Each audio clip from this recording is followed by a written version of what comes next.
Boa tarde a todos.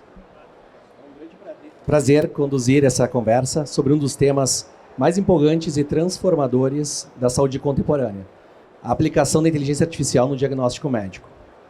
Desde soluções de triagem automatizada a plataformas que apoiam a decisão clínica em tempo real, a IA está mudando o modo como médicos atuam e pacientes são atendidos. E hoje vamos explorar esses avanços, seus impactos na eficiência hospitalar, na redução de custos e na experiência do paciente. Além de discutir os desafios éticos, regulatórios e práticos que ainda enfrentamos. Para esse bate-papo, tenho o prazer de receber Thomas Sakoda, gerente de TI da Rede Américas, e o Dr. Gustavo Pinto, diretor médico de ACDT, Inovação, Ensino e Pesquisa na Rede Américas. Sejam bem-vindos. Obrigado, pessoal. Boa tarde. Obrigado, MV, pelo convite. Obrigado pelo convite. É uma honra e satisfação estar junto também com o Mogi, Dr. Gustavo, que é companheiro de instituição. E esse tema super empolgante aqui da gente estar falando de IA. Por mais que tem vários fóruns, a hype do momento, a gente quer trocar um pouco de experiências, trocas de conteúdos aqui, que eu acho que vai ser bem rico para a gente aqui. Boa tarde, pessoal. Cris, muito obrigado pelo convite. Prazer enorme estar aqui nessa agenda hoje, junto com amigos, vários rostos conhecidos aqui na plateia também, para falar sobre um tema que é muito importante, né, para a saúde. É muito mais do que hype, né, e a gente foi muito certeiro em trazer como que é o AI aplicado na prática. Eu acho que é isso que a gente vai falar aqui hoje. E nada melhor aqui de estar junto com todos vocês aqui e reconhecer a MV aqui pelo protagonismo na transformação da saúde digital do Brasil, né? E futuramente do mundo, né? Excelente. Thomas, começamos por você. Como você vê a evolução da tecnologia no diagnóstico médico nos últimos anos, especialmente em áreas como radiologia e análise de imagem? Vamos lá. Esse tema, por mais que nesses últimos anos a gente vem falando com muita de IA, estão vendo?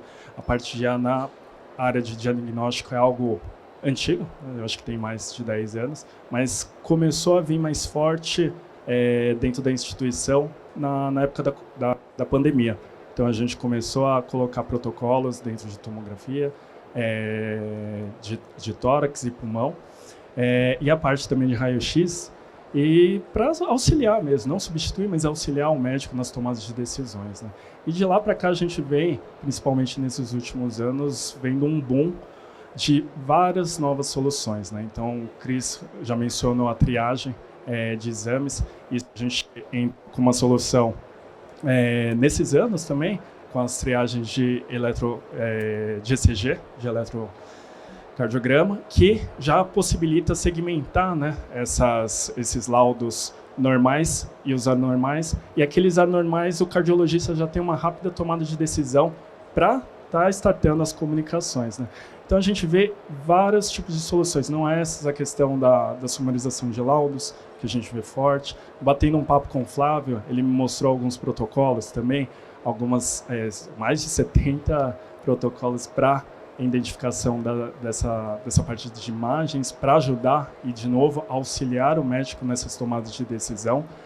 E a integração também que eu vejo com os prontuários, também com o PEP, isso ajuda também. Por exemplo, o Cris vai lá um de nossos hospitais, ele passa por N especialidades, ele tem vários exames, então você consegue meio que trazer um resumo para o médico também, otimizando o tempo e ele não ficar caçando em várias abas dentro do prontuário. Isso ajuda bastante, um ganho de tempo, otimização do processo. Então, é algo que não para por aqui, é algo que tem uma vida boa e cada vez mais a gente está vendo novas soluções aqui. Claro que todo mundo quer implantar IA, mas a gente tem que saber exatamente aonde a gente vai ter uma implantação com eficiência também. Esse é um detalhe. Exatamente isso. Talvez, não sei se seja um detalhe, porque é algo bem importante. E acho que essa é a próxima pergunta, sendo prático, mas na implementação, né? Que tipo de adaptações na rotina da instituição de saúde de forma a se preparar, de forma técnica, ética e operacionalmente, para integrar IA e de forma segura e eficaz na jornada do paciente. É necessário se preparar para adotar IA numa instituição de saúde? Com certeza, eu acho que IA todo mundo olha, ChatGPT, OpenAI, tem várias soluções que estão vindo, as LLMs, todo mundo sabe usar, mas aonde que efetivamente a gente vai conseguir dar vazão, otimização dos nossos processos, eficiência dentro dos nossos custos financeiros, segurança do paciente, etc. Então a gente tem que saber muito bem na escolha para ter foco. A gente tem que saber onde que a gente quer implantar. Falando um pouco também num tema de privacidade, é um tema bem ético que a gente tem que, dentro das nossas instituições, já mostrar para o paciente. A gente fala muito de LGPD. Os nossos termos de consentimentos, aonde a gente está aplicando esses dados, né? O que a gente vai interoperar, aonde que isso vai ser utilizado. E também no quesito de segurança, não é chegar, querer colocar qualquer solução. Eu acho que a gente tem que saber aonde que está trafegando nossos dados, vai disponibilizar em qualquer LLM? Não, a gente tem que ter um cenário bem confiável e avaliar bem o que a gente está querendo implantar nos quesitos. Isso eu falo muito de tecnologia. A gente fala que tecnologia é um meio, né? Mas eu fico pensando também, igual na época do RPA, não adianta a gente querer automatizar tudo também, sendo que os processos não são padronizados. Aí é a mesma coisa. Não adianta a gente querer colocar uma IA, sendo que nossos dados, o quão confiáveis eles são, o quão os dados eles são íntegros, eles têm qualidade. Não adianta, aquilo que a gente vai colocar é aquilo que a gente... O Andrei falou no primeiro dia do exemplo dos pets, né? É a mesma coisa, né? Então, aquilo que a IA está te trazendo é aquilo que eu tenho de conteúdo de repositório, né? Então, a gente vê também, saindo um pouco de tecnologia, as questões mesmo que a gente fala da conscientização, né? Eu vi o MAVE agora funcionando, mas a própria conscientização do público que vai usar. Então, eu estou usando uma IA para te trazer respostas automáticas daquilo que é de conteúdo do prontuário. Mas é uma área fechada. Eu posso usar esse mesmo MAVE, por exemplo, num posto de enfermagem? A tecnologia está lá, o conceito está lá. Mas se eu começar a usar dentro de um posto de enfermagem, onde o médico vai perguntar, eu quero saber todos os dados do prontuário do CRIS aqui. Tá bom, o paciente tem isso, tem isso, tem isso. O quanto de gente circula dentro de um posto aberto. Então, pensar bem aonde que a gente quer aplicar e como a gente integra isso com segurança também, para não ter um risco de vazamento também de informações, né? Eu vejo muito isso. Aqui, Thomas, se eu puder te complementar, quando a gente começou a construir o Data Lake lá em 2016, 2017, os primeiros laboratórios de inteligência artificial dentro da companhia, tem uma frase que eu guardo, isso eu sempre falo toda vez que eu faço uma palestra sobre tecnologia e inteligência artificial, que é muito menos sobre a tecnologia, sobre a inteligência artificial, e é muito mais sobre todas as pessoas e os processos, porque se o processo não estiver funcionando e as pessoas não estiverem cientes do papel delas dentro da instituição e no uso dessa ferramenta, nada vai acontecer de maneira correta e o paciente vai ser impactado. E enquanto empresa de tecnologia, a gente monitora vários mercados avançados e complexos, e a gente percebe que não só instituições de saúde, elas precisam ter uma preparação para adotar IA. Então, assim como há muito tempo a gente viu softwares que materializam processos precisar de pessoas profissionais de TI para dominar, para compreender uma tecnologia que ela pode ter respostas diferentes, porque não é só input, processamento e output, é necessário ter competências desenvolvidas na instituição, profissionais especializados em IA. Então essa é uma área excelente, tem muita demanda, é necessário compreender além de todos os processos, porque o resultado tu pode ter uma informação, um dado modelado num nível de informação que tu tem hoje, mas se ele for aperfeiçoado e utilizando técnicas de fine tuning do modelo, tu pode ter respostas melhores dentro do teu contexto como instituição. É difícil que tenha uma IA para tudo, para todas as instituições, porque todo mundo quer se diferenciar, se destacar no mercado. Então, seguramente, as instituições terão que ter corpos especializados em IA, médicos, técnicos, para entregar uma evolução constante. Tem até matérias e treinamentos de engenharia de prompt. Como você vai perguntar para a sua IA, né? Então, eu já vi bastante gente poxa, mas a IA não está funcionando. Será que você fez a pergunta certa, do modelo certo, para obter aquele resultado que você quer? Então, tem muito disso. Também saber o que você quer e como perguntar também para a IA. Tem um especialista-chefe de IA da Google, ele criou um playbook de IA para adoção em instituições. Ele tem um playbook naquele sentido do futebol americano, que tem um quarterback que ele utiliza. A cada avanço de jarda, tu vai tomando uma decisão e uma estratégia. Então, playbook são várias decisões que tu toma na medida que você vai avançando com um fim que é de chegar, né, na red zone, na zona vermelha. Então, é um playbook bem interessante e fica aí compartilhando uma informação. Dr. Gustavo, do ponto de vista médico, a IA surge como um apoio. De que forma ela pode complementar e otimizar a prática médica, sem que a tecnologia substitua o julgamento clínico e a relação médico-paciente? Excelente pergunta, Cris. É muito bom como a gente vê que o AI já tomou esse lugar de apoio, né? Então, em 2017, quando começou a se falar em inteligência artificial, eu estava lá em Chicago, que é o nosso Congresso Internacional de Radiologia, e soltou-se uma nota que não ia mais precisar de...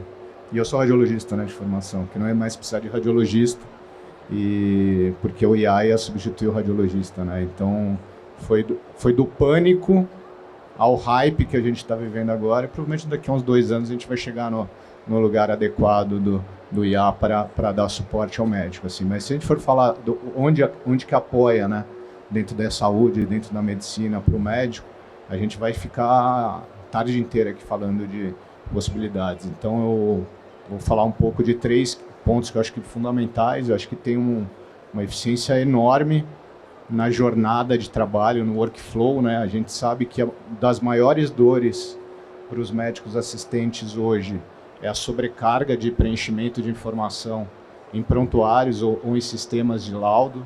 E aí o IA e a tecnologia ela ajuda muito no preenchimento automático, na sugestão de laudos, na correção na parte de qualidade e segurança. A gente desenvolveu no passado um modelo de linguagem de processamento natural para corrigir laudos automaticamente, garantir que na hora que o médico estivesse dando um laudo e o IA identificasse o erro, esse laudo já saísse um pop-up ali para o médico e falasse, puta, isso aqui está errado. Esse paciente fez uma cirurgia e no laudo aqui está falando que ele tem uma lesão. Então, tem um impacto absurdo na qualidade de segurança do paciente e também tira a pressão do médico para focar na parte que talvez seja o mais importante da saúde, né? Que é o contato do médico com o paciente, né? Então, o IA, ele dá mais tempo para o médico fazer o que ele se propôs a fazer desde o começo, que é cuidar do paciente, ter aquele toque, olhar no olho e conseguir fazer melhorar também a experiência do paciente. Esse é um ponto, né? Onde mais que a gente conseguiu usar IA de maneira a tornar muito mais eficiente essa jornada médica? A gente desenvolveu um algoritmo também na pandemia, que a gente rodava, né, nas nossas ressonâncias. Hoje eles vêm já, grande parte dos vendors já trazem isso de fábrica, mas que acelerava a ressonância. Não sei quantos de vocês já fizeram ressonância, mas é um exame que, por ser muito demorado, aquele barulho, a posição, às vezes você está com dor, é desagradável você ficar muito tempo ali deitado dentro da máquina. E o acelerador a gente conseguiu reduzir em metade do tempo a realização do exame. Isso é ótimo para o paciente, que consegue ter uma experiência melhor, e é melhor também para o para o serviço, porque ele consegue fazer mais exames e tornar esse equipamento que tem um alto custo mais rentável, né? O outro ponto, que também é super importante, a gente não pode esquecer, é o suporte à decisão. A medicina, ela demanda um excesso de informação do profissional de saúde, como várias das outras especialidades, que é inesgotável o quanto que você precisa aprender. E o uso da inteligência artificial, lendo informações fidedignas, suportam o médico na hora de tomada de decisão com relação a um diagnóstico, para fazer um diagnóstico mais preciso, para fazer um diagnóstico mais precoce. O diagnóstico mais precoce salva vidas, né? Então a gente colocou também nas nossas mamografias, em algumas tomografias de crânio, algoritmos que separam o exame normal do exame alterado para a gente priorizar o laudo do exame alterado, para dar também um diagnóstico mais rápido para esse paciente que está ansioso depois de fazer um exame. Então melhora a experiência do paciente, garante o diagnóstico precoce, a gente salva vidas. E por último, acho que o Thomas falou, a gente hoje tem uma solução de inteligência artificial que roda em quase todos os nossos 27 hospitais da Rede Américas, onde além de ajudar no diagnóstico dos infartos, que o médico pode não conseguir fazer o diagnóstico no padrão do eletrocardiograma, a gente diagnostica também fibrilações atriais, que é um mal silencioso. Quando tem um adulto jovem hoje que está lá, saudável, correndo no parque e morre ali durante o exercício, grande parte das vezes é porque ele tem uma fibrilação atrial, e essa fibrilação atrial pode gerar uma morte súbita. Então a gente conseguiu fazer diagnóstico precoce de fibrilação atrial. Consegue fazer, né, em todos esses hospitais. A gente liga para esse paciente, a gente antecipa o movimento para levar esse paciente para ser tratado pelo médico correto, e com certeza ele tem um melhor desfecho. Teve vários casos assim, saíram na mídia, o paciente quer fazer uma maratona na semana seguinte, descobriu que tinha um FA. Então assim, o IA ele salva vidas também, tá? Então usar a ferramenta associada ao conhecimento do profissional de saúde é o melhor que a gente pode ter dentro da medicina atualmente. Olha que forte essa frase, né? IA salva vidas. Às vezes a gente ainda fica, né, meio reticente, mas quando a gente escuta, né, de um profissional como o doutor, né, com várias evidências, né, a gente percebe o quanto evoluiu essa tecnologia e o quanto a gente está num caminho para uma qualidade de vida melhor e com muito mais apoio. Thomas, do ponto de vista da eficiência hospitalar, vocês da Rede Américas já miram em algo em relação a IA? Como você enxerga o mercado pensando no futuro? Bom, como o doutor explicou muitos casos, né, a gente já vem trabalhando com essa parte na parte médica, né, parte assistencial, mas falando um pouco do futuro, a gente pretende olhar um pouco nos bastidores também, no back-office, né? Então tem muita oportunidade dentro das nossas instituições para temas como ciclo de receita. Eu estava falando outro dia com o Saulo, fazendo uma provocação. Poxa, para o nosso mundo de TI, por que você não cria uma solução pensando no MAVE? Busque todos os repositórios que a gente tem de conteúdos e manuais da MV, por exemplo, um outro sistema qualquer, e busque todos os tickets que a gente sempre abria. Então, fica algo mais fácil, mais rápido para a área de tecnologia, por exemplo, resolver um caso, um erro, ou determinar alguma solução. E até agiliza a ponta, né? Porque a gente já sabe, com aquele vasto conteúdo que a gente tem, a gente consegue ser preciso e direto naquele tipo de ocorrência que já aconteceu no passado e como foi a resolução. Tem temas também que a gente fala também, contratos para uma área do jurídico, então uma área de compras. Por que a gente não consegue colocar esses milhões de repositórios para ter uma facilidade até para o advogado, para o nosso departamento jurídico, né? Ou compras, procurar sobre aquele determinado assunto. Então, tem N funcionalidades dentro das instituições, não só pensando na área médica, mas também no nosso back-office. Lembrando também e reforçando, né? A gente tem que ter a consciência e tem que entender se aquele conteúdo é fiel. tem qualidade, se é fidedigno. Não adianta colocar qualquer coisa para IA que ela vai te responder qualquer coisa. Então a gente tem que ter muito cuidado nesse ponto. E eu acho não, né? A gente tem que ter dentro das nossas instituições o foco e saber onde que a gente vai comprar a briga, comprar a batalha, né? Naquele olhar, ok, vamos navegar, vamos entrar nesse projeto, vamos fazer um BC, vamos entender um business case daquela solução, vamos entender se faz sentido ou se cria mais um retrabalho para a ponta. Ah, não, é mais uma solução de IA que você tem, o usuário tem que ir lá consultar, tem que dar 2 cliques, 3 cliques para procurar aquela... Não, tem que ser uma solução fácil e acho que ajude, que nem o Dr. Gustavo comentou, né, que otimize e auxilie nessas tomadas de decisões de uma maneira mais rápida e eficiente para a ponta, né? E aí dando a liberdade para o médico, para a assistência, fazer aquilo que está mais no sangue, não ficar digitando e sim tratando o paciente, atendendo o paciente da melhor forma possível, né? Então eu vejo isso muito no futuro aí, questões do MAV, da interpretação, das transcrições também de grande valia, eu acho que vai acelerar muito e tira um pouco essa dependência do teclado, né? Ajuda um pouco nessa eficiência médica também. Eu acho que aqui a gente tem um exemplo aqui do lado, né? Acho que depois o pessoal todo mundo ver, o MAV de fato, ele tira uma dor muito grande da jornada ali do médico, do profissional de saúde, que é transcrever todas as informações durante uma consulta. E então ferramentas como essa é um exemplo prático, real, está acontecendo no dia a dia e que faz a diferença para o paciente e para a instituição. Doutor Gustavo, vamos agora para um tema fundamental, a experiência do paciente. Na sua visão, como a IA no diagnóstico pode tornar o atendimento mais rápido, preciso e acolhedor para o paciente?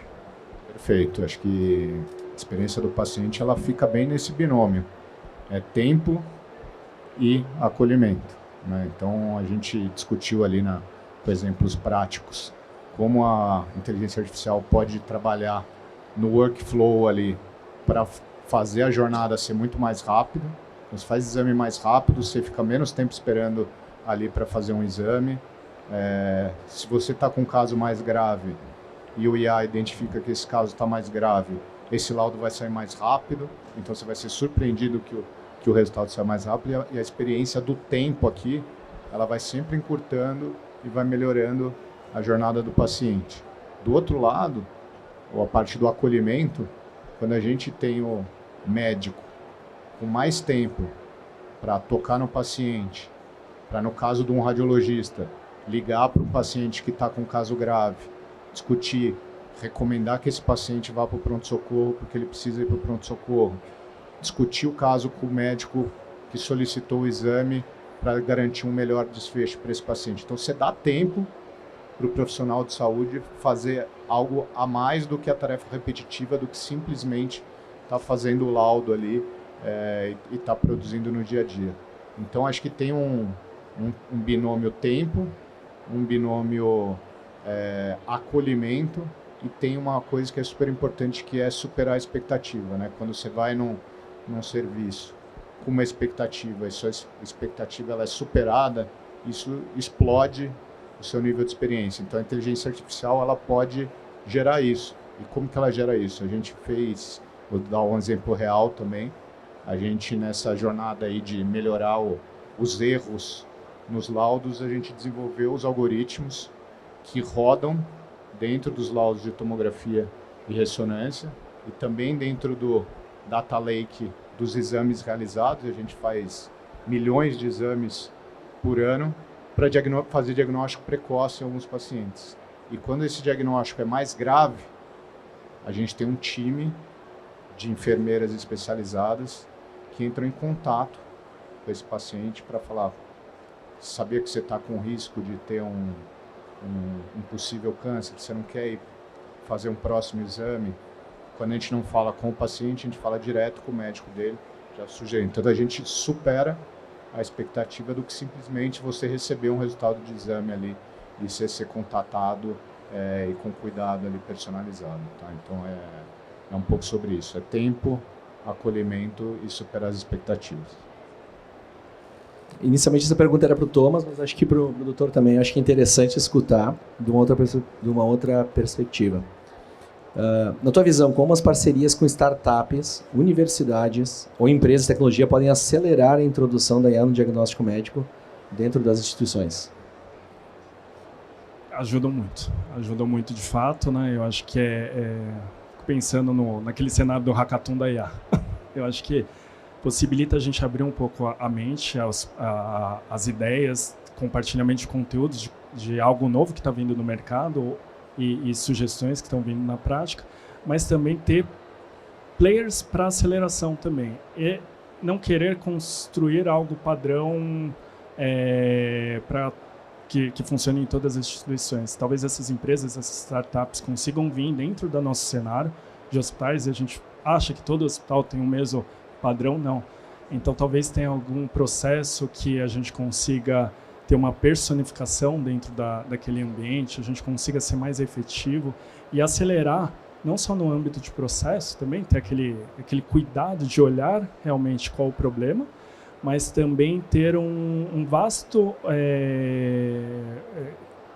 vastas opções de tecnologia e de soluções também. Talvez nem sempre uma solução vai ser específica, uma IA para dentro da instituição vai ser a resolvedora de todos os nossos problemas.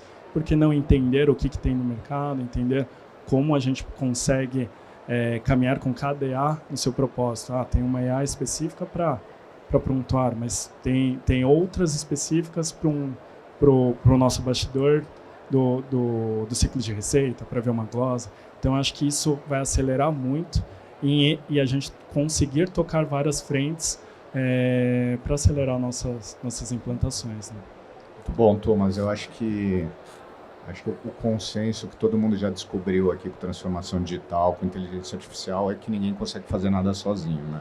Então, E eu vivi um cenário onde a gente, em 2016, 2017, resolveu fazer muita coisa sozinho.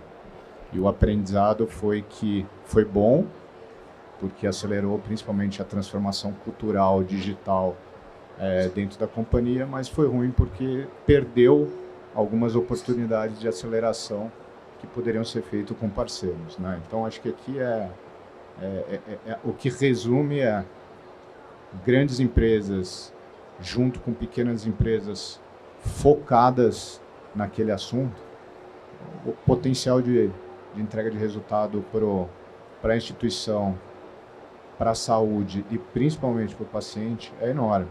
É tipo uma empresa gigante. Com a própria MV, você vê aqui, eu estava fazendo o tour das soluções. É sobre isso, né? Cada hora vai surgir um ponto de desenvolvimento na saúde que a gente precisa achar uma nova solução.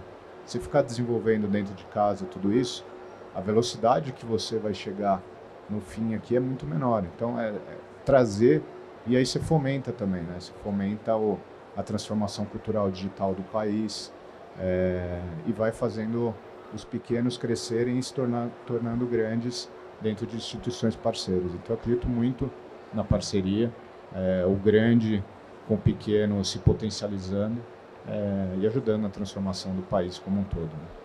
Né? Tem um modelo de inovação chamado Open Innovation, inovação aberta, que conversa muito bem com esses agentes, com instituições, academia, com papéis que colaboram, né, com projetos de inovação e que acabam construindo soluções maduras.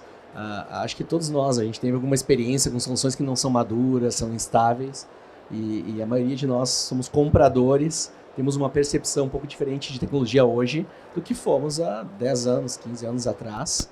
Então, hoje a gente utiliza vários apps, a gente consegue perceber, isso levou a gente a ter um pouquinho mais de critério e de entender a qualidade de um software e o papel de cada um daqueles agentes na construção de um software maduro. Só Cris, para eu complementar aqui, tem um ponto que é super importante também de parceria. A gente mora num país com dimensões continentais, com uma população diversa e com uma pluralidade ímpar com relação a qualquer lugar do mundo.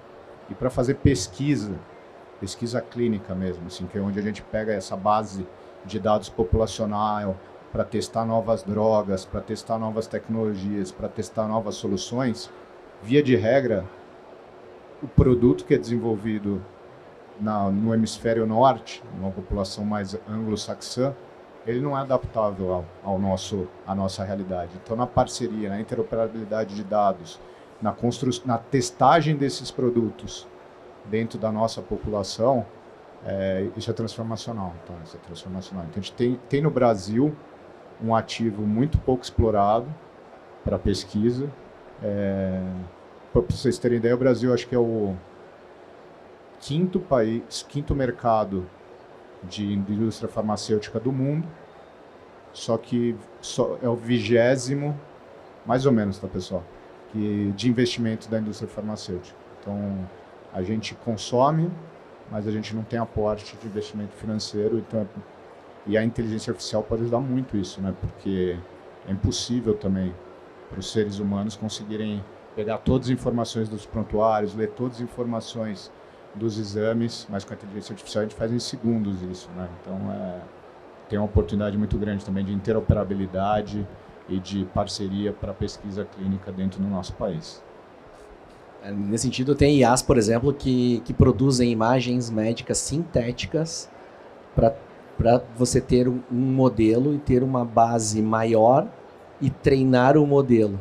Então, vejam só uma IA gerando imagens sintéticas para aperfeiçoar o modelo e a velocidade. Até por isso que a gente tem e está percebendo toda essa velocidade e todas essas novas soluções. Pessoal, para finalizar, como podemos conduzir essa transformação? Qual o próximo passo em relação à IA, projetos de transformação e a medicina diagnóstica no Brasil? Acho que é ter pé no chão. Ter pé no chão, aproveitar sim, a gente fala dessa onda forte de IA, todo mundo falando de IA, mas entender com segurança e consciência daquilo que a gente quer, qual o desafio que a gente quer cumprir, qual a briga que a gente quer entrar, porque a gente tem que ter foco. Sem foco, se a gente começar a querer implantar IA em todo o hospital, dentro da nossa instituição, a gente não vai conseguir ter foco também, né? A gente não vai conseguir entregar algo com qualidade e pode até ter um viés contrário, né? A gente pode estar expondo dados, pode estar não tendo essa segurança de fato, né? Que a gente deveria ter. É um projeto que a gente tem que colocar dentro das nossas frentes. Mostrar também, o Dr. Mogi falou, o Dr. Gustavo falou muito bem, né? Tanto para a área médica, né? Esse conceito de não substituir o médico, mas também nos nossos setores dentro do hospital. Não vai substituir uma área de call center, vai otimizar o seu trabalho. Você vai deixar de fazer alguns processos para começar a ter qualidade e transformar outros. Então, eu acho que deixar bem claro isso e não ser algo vem lá de cima, ó, implanta e agora a gente vai pensar em retirada de headcount e tá tudo certo. Não, eu acho que tem que ter os nossos parceiros, a ponta muito próxima e é uma construção muito conjunta, né? E, de novo, entender aquilo que a gente vai desbravar daqui para frente, né? Agora eu acho que é só o começo e aí tem uma longa história aí pela frente. Mas... O Thomas falou de foco, ele falou de pé no chão.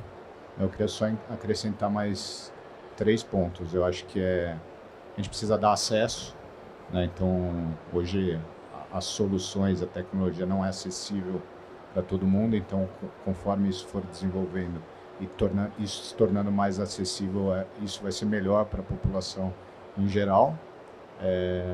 O segundo ponto, sustentabilidade. A gente vive um momento de crise no setor de saúde do país sem precedente, que assola aí nos últimos 3 anos, não só na saúde, no país como um todo, juros a 15, dólar a 6, não é trivial sobreviver nesse ambiente, então acho que tem um trabalho ali da tecnologia e da inteligência artificial para se tornar o processo mais barato mesmo e mais eficiente, sustentável. E por último, qualidade e segurança, né? Então eu acho que quando a gente fala de saúde, qualidade e segurança sempre tem que ser o mais importante para, de fato, a gente impactar a vida dos nossos pacientes, das pessoas que são cuidadas pelas nossas instituições, né? É isso, pessoal. A medicina diagnóstica está sendo revolucionada pela inteligência artificial e teremos ainda muitas evoluções no futuro. E pensando nisso, a MV segue à frente das tendências, apresentando aplicações que melhoram a experiência do paciente e facilitam a visita do médico. Obrigado, Thomas, e ao Dr. Gustavo pela participação e todos pela presença. Obrigado. Obrigado, pessoal.